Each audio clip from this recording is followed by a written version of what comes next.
Imagine walking into a grocery store. You grab a basket, you head down the aisles, and when you reach the pasta section, you don't panic. You don't do math in your head. You don't put something back because it's $1.50 more than the other one. You just pick what you actually want to eat. Sounds simple, right? Almost obvious. But here's the thing.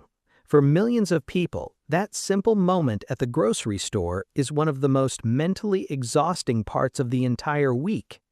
And today, we're going to talk about why that happens and exactly how a $10,000 savings buffer quietly flips a switch in your brain that most people don't even know exists. This isn't about being rich. This isn't about a fancy investment strategy. This is about neuroscience, about what money stress actually does to your brain every single day, and why crossing one specific financial threshold can change the way you think, decide, and live. So stay with me, because by the end of this video, you're going to look at your savings account in a completely different way. Let me introduce you to a concept called decision fatigue. Here's what it means in plain English. Every decision you make uses mental energy. The more decisions you make, especially stressful survival-level decisions, the more tired your brain gets. And when your brain is tired, you make worse choices, feel more anxious, and struggle to think long-term. Now here's where money comes in. How many financial decisions do you think the average person makes in a single day? Researchers say it can be anywhere from 35 to 50 small money-related choices just on a regular Tuesday. Things like, can I afford this lunch? Should I skip my coffee? Can I put gas in the car today or wait until Friday? Is my account going to overdraft?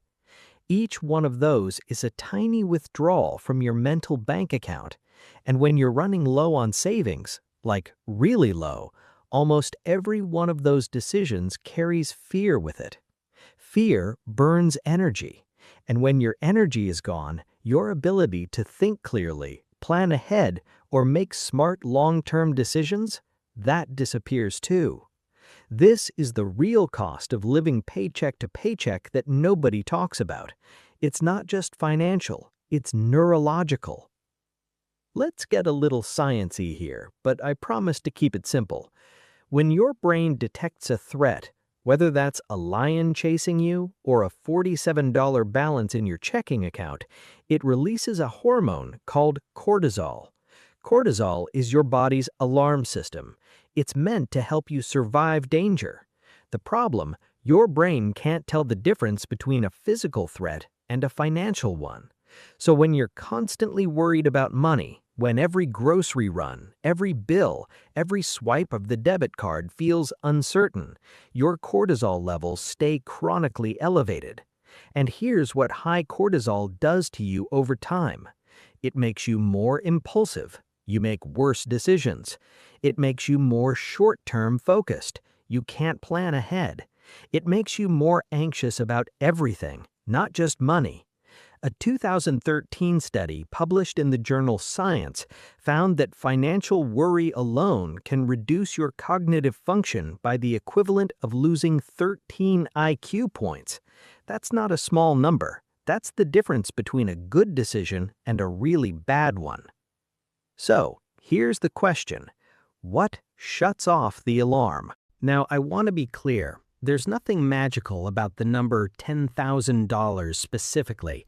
It's not like the universe flips a switch the moment your savings account hits 5 figures.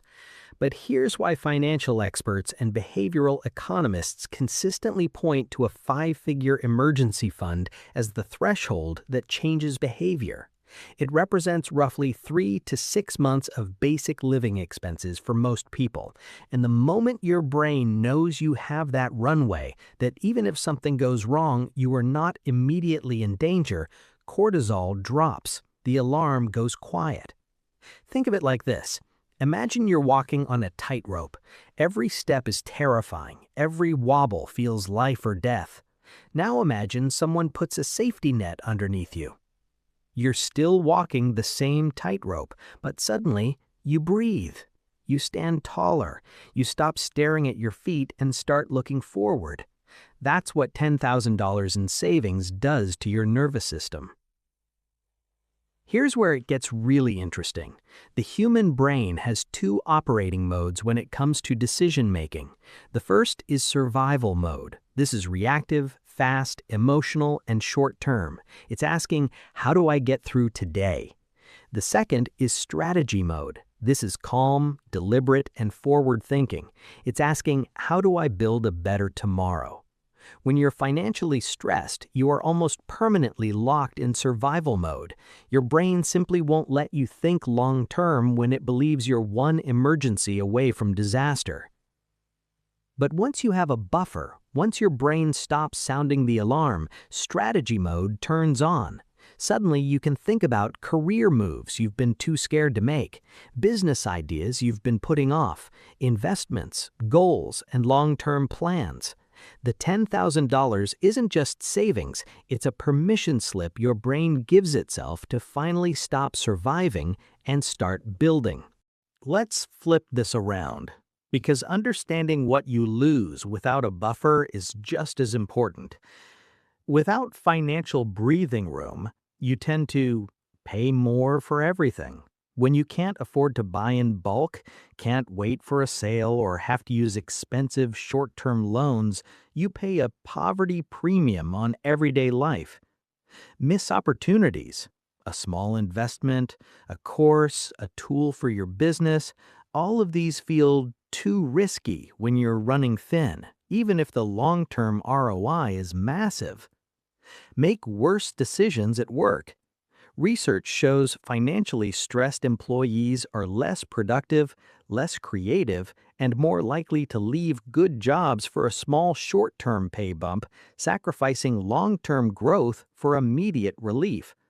Every single one of these costs you more than $10,000 over time. Now, here's something most people don't realize. Banks and retailers actually profit from your financial stress. Overdraft fees, payday loans, buy now, pay later schemes.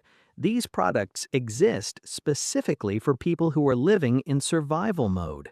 They need money now, and they'll pay a premium for it. The average American pays over $250 a year in overdraft fees alone. And behavioral targeting algorithms on shopping apps, they know when you're browsing late at night, which correlates with stress and impulse buying. They surface deals and limited time offers precisely when your willpower is lowest. This is not a conspiracy theory, it's just business. But once you understand it, you can step outside of it. A $10,000 buffer is your escape hatch from this system. When you're not desperate, you're not exploitable. Let me make this real with a story. Meet Emma. She's 28, works a decent job, earns about $42,000 a year, but she's been living paycheck to paycheck since college. Her savings account rarely goes above $400. Every trip to the grocery store is a mental workout. She stands in the cereal aisle doing arithmetic. That one is $5.49, that one is $3.99, that one has a coupon. By the time she gets to the checkout, she's exhausted. At work, her boss offers her a chance to lead a new project. It's more pressure, more responsibility, but it could mean a promotion. Emma says no. She can't afford to risk making a mistake right now. She needs her job to stay stable. She also keeps seeing an online course for $200 that could boost her skills. She wants to buy it. She never does. Now, fast forward 14 months. Emma got serious, cut some expenses, took a side gig, and slowly built her savings to $11,000. The next time she's at the grocery store, she picks up the good pasta, doesn't even think twice. But more importantly, she says yes to the project at work. She buys the course. 6 months later, she gets the promotion. Nothing about Emma's income changed in the beginning. Her brain changed, and that changed everything. Before we wrap up, here are 3 facts that might surprise you.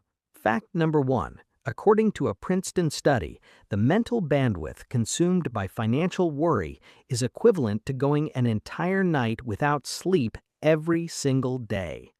Fact number 2, people with at least 1 month of expenses saved are significantly less likely to turn to payday loans, high-interest credit cards, or other predatory financial products, even after controlling for income level. Fact number 3, behavioral economists have found that people in financial scarcity tend to focus intensely on short-term problems while losing almost all capacity for long-term planning, a phenomenon they call the bandwidth tax. You are not bad with money. You may simply be too mentally exhausted from financial stress to be good with it. So let's bring it all together. The grocery store panic, the pasta aisle math, it isn't about being bad at budgeting. It's about a brain stuck in survival mode, running 50 micro calculations a day just to stay afloat. The $10,000 buffer isn't a luxury, it's a neurological upgrade. It lowers your cortisol, it quiets the alarm, and it frees up mental bandwidth, and it unlocks a version of you that can finally think about the future instead of just surviving the present. So here's your practical takeaway. Don't try to save $10,000 all at once. That feels impossible and overwhelming.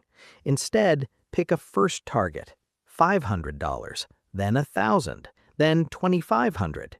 Each milestone lowers stress a little bit. Each lower level of stress helps you make slightly better decisions, and those better decisions help you save faster. It's a cycle, but this time it's working for you. Start with automating a small transfer to savings, even $25 a week. That's $1,300 in a year, barely noticeable, but the brain starts to notice and it starts to relax. Because here's the truth, the most expensive thing you can do is stay broke. And the most powerful investment you can make isn't in stocks or crypto or real estate. It's in the mental freedom that comes from knowing you are going to be okay. If this video helped you see money differently, smash that like button and subscribe. We break down financial psychology and real money strategy every single week in a way that actually makes sense. Drop in the comments, what's your current savings goal?